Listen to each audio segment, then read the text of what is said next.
One of the most frustrating things clients come to me about is that sometimes their ads will work, they'll make adjustments, and then they'll just tank, and they don't understand why. And this often comes down to the strategy. When you're ready to scale up your ads, what are you doing? Are you changing everything straight away, or are you gradually scaling up? This can make a big difference between having a steady flow of leads and having your campaigns bomb out. And when your campaigns have a steady increase and begin to scale up, this is how you start to see a steady flow of inquiries. And this is something that we can help you with, because we understand how to scale up.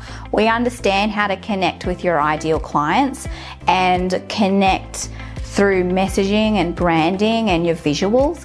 All of those key things allow you to start receiving a steady flow of leads and inquiries, and it only comes with experience. That experience and that knowledge of strategy is what we bring to every client campaign and their strategies to help you scale up and start receiving those consistent streams of leads and inquiries.